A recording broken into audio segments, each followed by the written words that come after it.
And then what I think was one of the best turns in the scene was they don't cut it. They're not like, okay, they're good, cut next scene. They play it out because there's a nice little comedic beat where Riggs acknowledges he slept with somebody he probably shouldn't have, and Roger mistakes it because pronoun game. I myself have fallen victim to the pronoun game at least 7 times. And Roger thinks, oh, he slept with my daughter. No, and pops him in the face, and they end up in the water.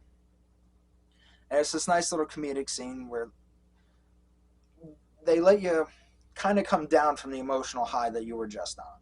I hate any movie, TV show, anything like that that'll play this big, deep emotional scene and then cut.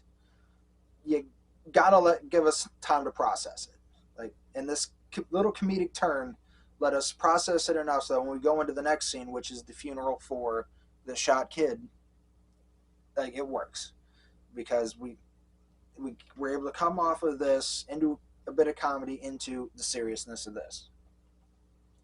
And now Riggs, Murtaugh, and Lorna are looking for Jack Travis. Now Leo gets out of the hospital and they set him to look into this housing development. Go find out about that. Go do your thing. And Leo's once again out of the movie.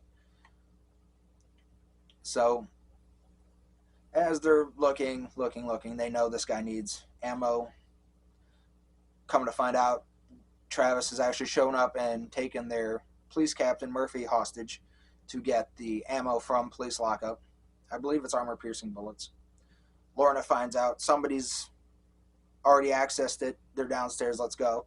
And while they're going, they pick up unnamed police academy, fresh out of rookie. I couldn't tell you his name. I literally have to look on like IMDb just to find out. He's had a few scenes. The most prevalent was in the beginning when Riggs is showing off on what an armor-piercing bullet can do, ping right through a vest, and that's really about it. There's a little like in the halls type of hey kid, little things like that, but he's had very very little screen time. And spoiler alert, he's got no very little screen time ahead of him. They get down there. There's a shootout. Kid goes down. Armor-piercing bullet through a steel drum. He's gone. I don't like that. I don't like how they tried to once again introduce a character that we're supposed to feel a connection to because he has a connection to our heroes. Like, yeah, I get that. And like him and Riggs have a little back and forth, but that's it. And that he's dead. That I don't feel any emotional pull because he's gone now. They tried to do the same thing in the last one with their team, and it didn't work there any better than it works here. There's a pursuit. Travis gets away. Leo shows up. Jack Travis owns it. It's all legit. He must be there. So our 3 leads, Riggs, Murtaugh, and Cole, all go there. Once again, another shootout, housing development, with just the studs, the floor's done, very bare bones. Which, once again, another point to Richard Donner, because they just found this, and the actual developers had run out of money, and were like, hey, go nuts, use it how you want to, but when you're done, demolish it, just clear it out, which they did. So a lot of points there, especially because like a minute into this shootout, Riggs just sets everything on fire. Like, he just drives a truck through everything and sets it on fire, which, one, rule of cool because it looks fantastic. 2, it worked because they shot this in the desert in January at night, which can get very cold, which you can actually see a lot of their breath in scenes. So a lot of points there, especially for me because rule of cool. Shootout, goons are going down, goods are going down. Lorna ends up getting shot, armor-piercing bullets. Riggs sees it and goes beast mode. He's once again back to the I'm just gonna rip this guy in half and deal with it later. Travis tries to smash Riggs with a bulldozer. Luckily, Murtaugh finds some armor-piercing bullets, loads up the MAC-10, throws it to Riggs, and Riggs fires through the bulldozer's front blade thing. I don't know what they're called, but you know what I'm talking about, so that's half the work. Goes through it, kills Travis. No idea if that would work. I don't know a lot about machinery or firearms. I'm sure I would Google it, but I feel like that's something that might get flagged. So maybe that's just me. Riggs and Lorna are good. She was wearing 2 vests. Again, I don't know if that would actually stop an armor-piercing bullet at that range. So, movie magic, I'll call it. I'll take it. So they're officially a thing. And another book into the first one, we see Roger in the tub when his family comes in. The first one was for his birthday. This time it's for his last day before retirement. This is it. He's done. This is the clean out your desk. You're done. But Roger says, "No, I'm going to keep going," which is once again, it's a very well done scene because he says, "No, I'm not going to retire. I'm going to keep going." And then there's the beat, and in the beat, his family's like, "Oh, okay, I'm not a big fan of it, but I'm going to respect your decision." Which, once again, I think it works really well for the Murtaugh family. They don't come off as the kind of family they're going to have an argument right now. It's okay. Like I don't like it. I'm worried about you, but it's your decision. I respect it. And then naturally, of course, he has to confront Riggs about it, and Riggs just kind of starts tearing into him. "I knew you weren't going to retire, and those very friendly jabs that you'd have with your friend." And they drive off, and we have the nice credits. Now, what I didn't know until probably 4 or 5 years ago was there's a post-credit scene. We see it from very wide. We don't even see any of the actors. It's just the car pulling up by a building, and we hear Riggs and Murtaugh talking. There's a bomb inside. Do we wait for bomb squad? Well, we could go and look. And then the building comes down because the bomb went off, and they speed away because nobody's going to believe that they didn't have something to do with this. Like, I can't believe this. And then, of course, ending with both of them saying the famous line, "I'm too old for this shit," which is just a beautiful little nugget of gold across this franchise. And that's our film. Do I like it? Yes. Do I love it? No. There is a lot of good things I like. The boat scene, the climax, the opening. Those are all good. Even if there's really this does nothing. The point of the bomb at the beginning is literally to be a cool scene to open with and get them busted down to patrol.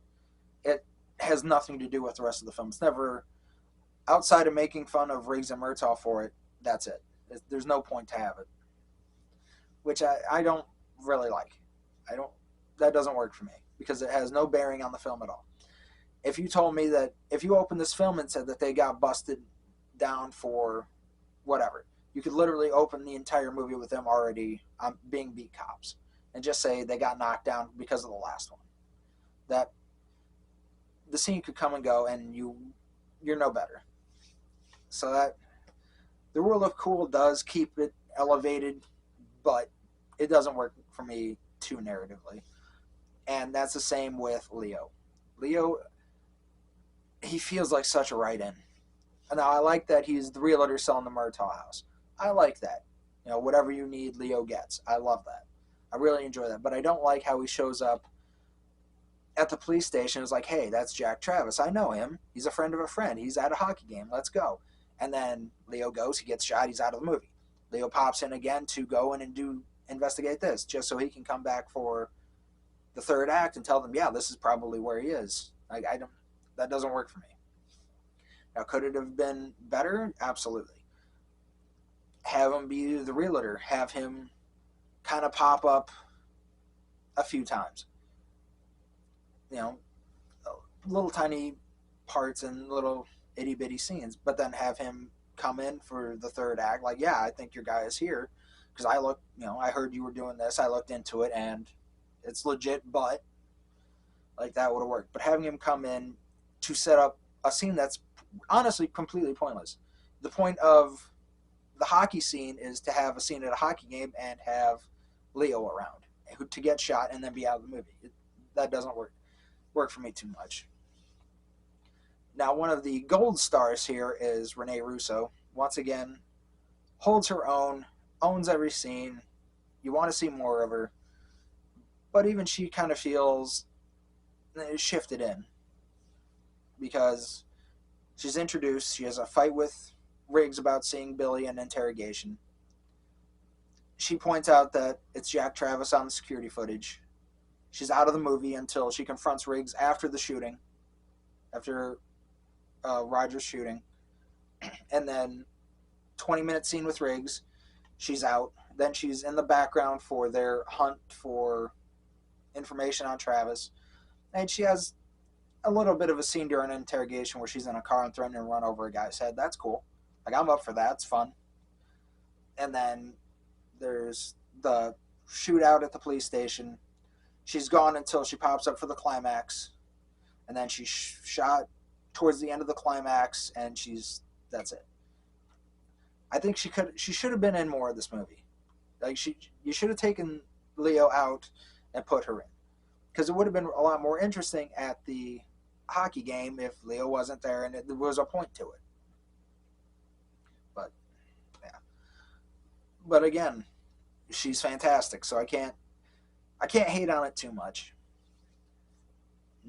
And then naturally, because this is the third film and very clearly seems like it was designed to be the last film, I do have to point out, I think it wraps up the story really well. Now, do I think they should have had Murtaugh retire at the end? Maybe not, especially due to the boat scene. Like, if you'd have wanted him to retire at the end, you could have reworked the boat scene and done it. Like, just as easily it would have worked. Or even get to the end of it and have Roger take a desk job. You know, like he got promoted to captain or something. Like, say their captain was wounded and was like, nah, I'm going to take my retirement, I'm out. And then Roger gets promoted. That would have been interesting. Because then him and Riggs could have still been friends, still worked together, all of that.